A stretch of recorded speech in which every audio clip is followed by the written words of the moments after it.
But are there anything that you're aware of in Metro and the public schools that would give us reason to pause, maybe that we're not aware of, just with some of the things you mentioned earlier with sometimes a liberal, well, it's not sometimes, it seems like there is a real liberal agenda going on in a lot of public schools right now for some reason. Yeah. So Williamson County has was it Moms of Liberty, something group, I think it's Moms of Liberty, that have kind of gotten a little bit on the national scene for kind of rising up against some of the curriculum that Williamson County was using, that Metro's using, because it's, well, this book is a problem. And education it's a cycle, it's a pendulum. You look at different maybe this is just more my theory, but different time periods. I think about the 60s and the 70s when my parents were growing up, and it was like free love, sex, drugs. This is the way. Here we're going to go. The youth of America. Great. And then 15, 20 years later, they're like, that was really, really dumb. Yeah. And then, gosh, I'm not sure. I think 80s, I think we got it right. I think we just nailed that. Yeah. And then, but you look at what's going on now with the idea that gender is fluid, which is anti-biblical. I do not believe that. And I don't even know what I'm trying to say. Sometimes I talk and I forget where I'm going. Well, the liberal effects on public schools. Yeah. Is there things that are being taught that we may not be aware of as parents that we would like to know? So I think in any situation where we are trusting our kids to someone else's care, things are going to get caught and things are going to get taught that we may not necessarily agree with. Mm-hmm. Be that a babysitter influence, be that from their friends, some words that they may know. I think overall, painting with a broad stroke, there's nothing, broad stroke, I'm saying nothing. I mean, by far the vast majority, like, it's all safe. It's not kind of that scare tactic. I'm trying not to show too much. There's a lot of fuss. There's a lot of conversation going over in education. I think there always has been, but I think right now it's really become politicized. What book is my kid being exposed to? It was the Seahorse book in Williamson County, because it talked about how the male seahorse carries the baby in its pouch, something like that. It never said seahorses are gay. It never said I read it. Don't male seahorses actually carry the baby? Right. No? Yeah. Yeah, they do. Yeah. And this was a thing in Williamson County that the parents were getting upset at? They did not want that book taught. That was a first grade book. There was a Ruby Bridges book that'd been in schools forever, but it's almost like, okay, wait, now we have this new lens to look at this, and I don't like this, and so we just start, I don't know. Things get really, really crazy. So schools are the whipping boys of the politicians and the American public. So the politicians get to decide what schools do and what they don't get to do. None of them are in schools doing that work. So there are always unintended consequences. Mm-hmm. I said schools are the whipping boys of politicians, and who else? Listening test. Yeah, no, I don't remember. Can we roll back the tape? We'll tell you in a couple weeks when it comes out. Yeah. Well, who else would it be? The politicians and the parents, or no? No, not parents. No? Because again, it's not the taxpayers, right? There's not a lot they can do. They elect the politicians, and the politicians handle it. Here's what I think some of the problems with public education are. if we are putting our money through taxes into schools, we don't want to waste our money. Nobody wants to say it's a bad investment, but we're talking about children. So when we use the word investment in children, it's already kind of yucky. But there has to be expectations. We have to be looking at what we're doing and saying, are we improving the lives of children? Mm-hmm. So how do we measure that? Well, we come up with a test. Well, when I first came to Tennessee in 2016, see, now I remember when I came. Yeah. They had just redone the test because so many kids were doing really well on the test. Well, if too many kids are doing well on this test must be too easy, so we got to make it hard. Okay, so we make it hard. So we make it harder. Now the things that we were teaching in second grade, we got to start covering those in first grade. And it's this domino effect because we don't want to give everybody a ribbon. We're trying to measure things that are immeasurable, like kids who are coming from broken homes have a much different educational experience than your or my kids do. It takes a lot more money. It takes a lot more time. It takes a lot more intention and care to get those kids to the same level, just because these are kids who are worried about, I'm hungry at school. Mm-hmm. I'm hungry. I can't focus. They're worried about what is someone going to be at home? Mm-hmm. Is somebody going to be trying to hurt them? They've got to take care of their sibling. They have to navigate a world that I don't even have to navigate. And so it's just not apples to oranges. Nashville, one of my favorite things about Nashville is just how eclectic we are as a city with nations of the world.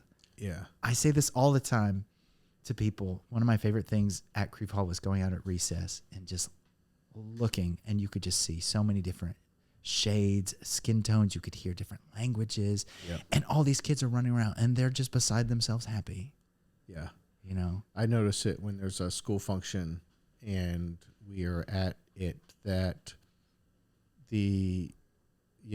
all of the different types of people that are there seem really happy to be there. Yeah. Which is really cool. It says a lot for the school.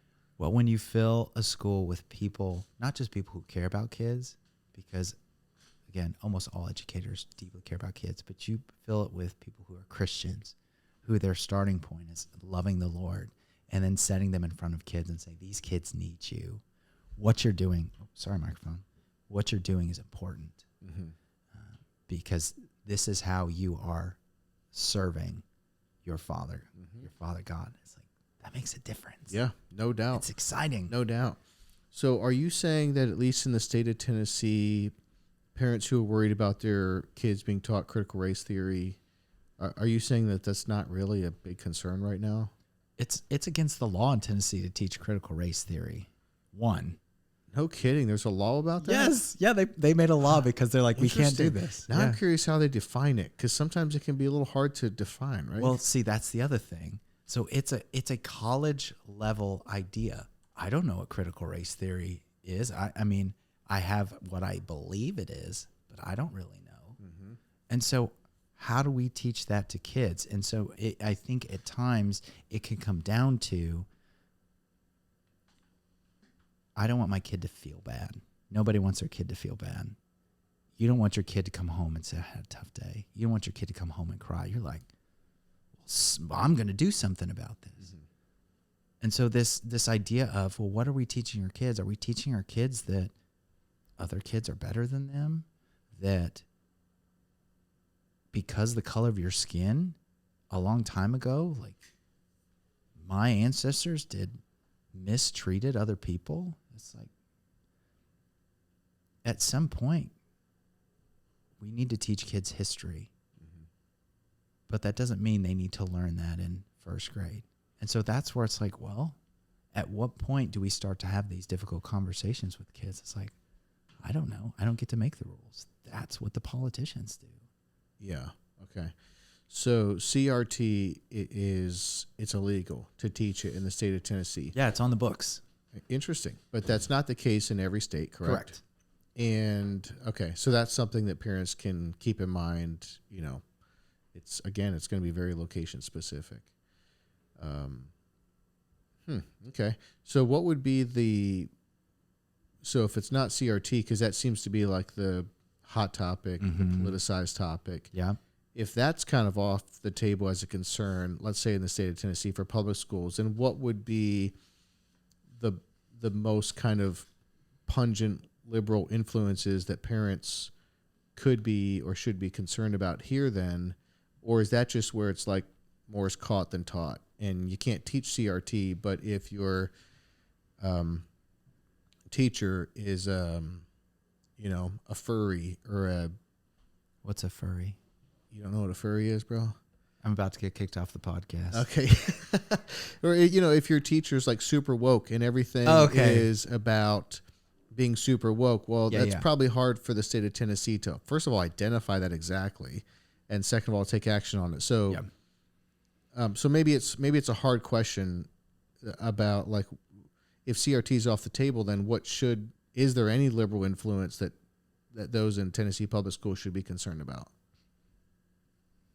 I don't know if that's the question that I feel like I know what I can answer. And again, I keep I'm not trying to dodge the question, but I keep trying to think about, again, going back to as a Christian father, my child was in a school where my child's teachers in the middle school were very openly homosexual. Mm-hmm. And I looked at that, and my struggle is these are role models for my kid. And if you are openly living a lifestyle that I believe is contradictory to Scripture, what do I do with this? Mm-hmm. And so I think it more so comes down to what is important to your family? What is important that your kids are exposed to? How much can they be exposed to some things? I'm trying to think. And again, I'm representing elementary school. Sure. So middle school and high school is a whole different ballgame. Yeah, it probably amps up a little bit more. For sure. In middle school and high school. So furry is when you identify as an animal. Oh, okay. And have you not bumped into that at Creve Hall when you were there? No, we didn't. We didn't. Okay. Well, let me tell you right now, the friend who I said is getting a job at Christ Pres, she just found out a couple weeks ago and was super stoked. She was a teacher at a public school outside of Davidson County, and she had furries there. Oh, man. And this is, she was telling us about this about a year ago, and we were in Alabama on vacation. It was so weird, the timing. Because she said something about these furries at her school, and then like literally a week or two later, we were in Florence, Alabama on vacation, walking the street, just Marianne and I and the kids, and to get some pizza or something, and there was a sign stapled to a telephone pole that said furry meetup at this bowling alley and whatever. And the first I saw it and didn't give it, I didn't know anything really about it. And Marianne was like, took a second glance at it, and we looked at it further, and yeah, that's what it was. There was a meetup for kids who identified as animals, and it's a real thing. I mean, there is now, I saw on social media, there's this place in the Northeast where you can pay to go be a pig for a day or a couple hours. I don't know how long, but they just put you in this like onesie essentially, and then you crawl out in the mud and eat vegetables out of a trough, with other people pretending to be pigs, and you're all snorting and all of this. And eye roll. Yeah, but it's gotten to a thing where how like the gender fluidity thing is now a thing, and how that's just so, it's getting to the point where it's like commonly acceptable. There are places where it's commonly acceptable now that, this kid identifies as a wolf, or this kid identifies as a cat. And some of these kids, there was one place that they, the school either had to allow them or they turned it down. I forget which way this went, but the one kid who was identifying as a cat wanted a litter box in school because she had a litter box at home. So like, this is like the next frontier. Like the gender fluidity thing, like when you say you had teachers that were gay and you weren't sure the impact on your kid, I'm thinking, well, my goodness, that's like not even That's like the least of people's concerns now. You know what I mean?